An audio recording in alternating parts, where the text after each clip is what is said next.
Story of 3 monks who laugh for a living. I have heard about 3 monks. No names are mentioned because they never disclosed their names to anybody. They never answered anything. In China, they are simply known as the 3 laughing monks.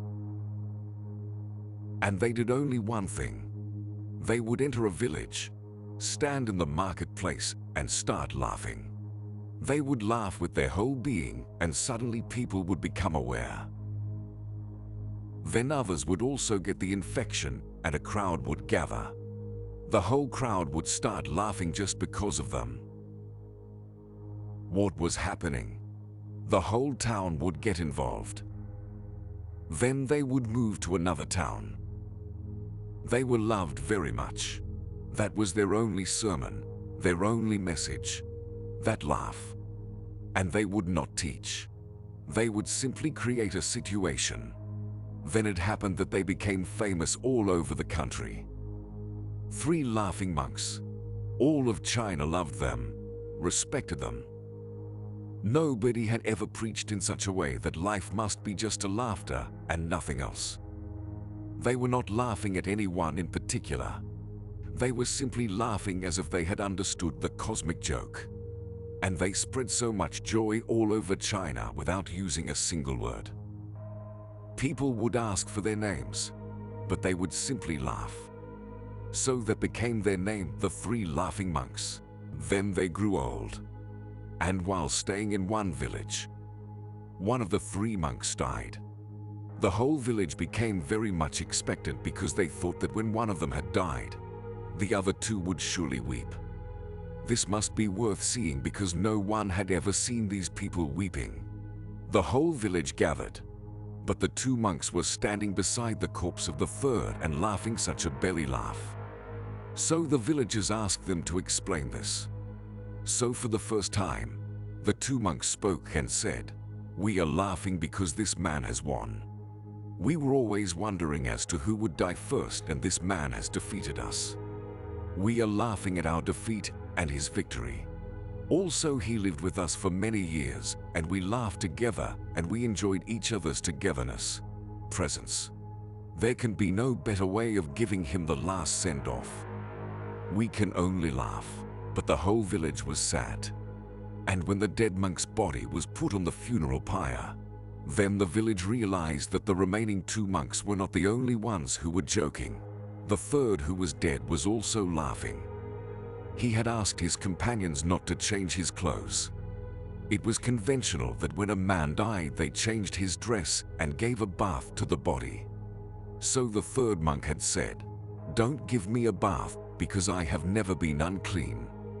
So much laughter has been in my life that no impurity can accumulate, can come to me. I have not gathered any dust. Laughter is always young and fresh. So don't give me a bath and don't change my clothes."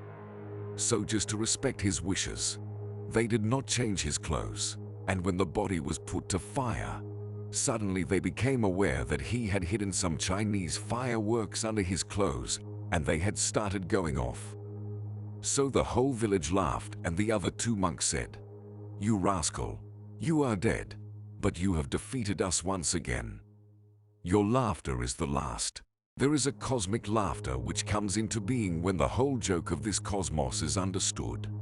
That is of the highest. And only a Buddha can laugh like that. These 3 monks must have been 3 Buddhas.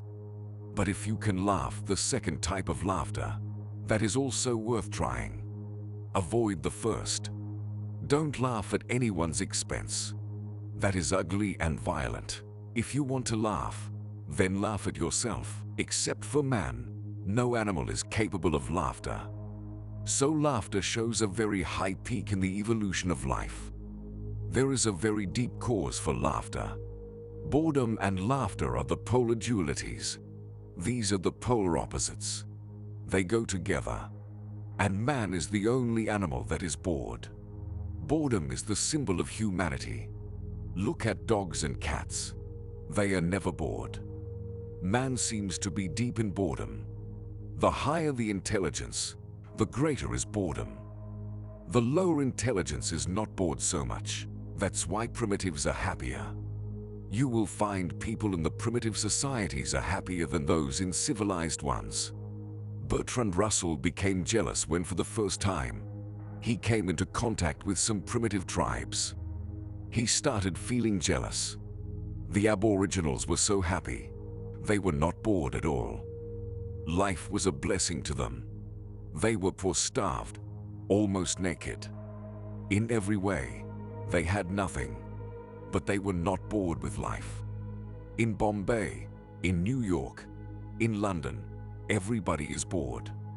The higher the level of intelligence and civilization, the greater the boredom. The moment a person asks, "What is the meaning of it?" boredom enters, because there is no meaning in anything, really. If you ask the question, "What is the meaning of it?" you will feel meaningless. And when meaninglessness is felt, one will be bored. Animals are not bored. Trees are not bored. Rocks are not bored. They never ask what the meaning and purpose of life is. They never ask. So they never feel it is meaningless. As they are, they accept it. As life is, it is accepted. There is no boredom. Man feels bored. And laughter is the antidote. You cannot live without laughter, because you can negate your boredom only through laughter. I know that you laughed reading this. Remembering this small story can help you, your friends and family to get rid of seriousness every single time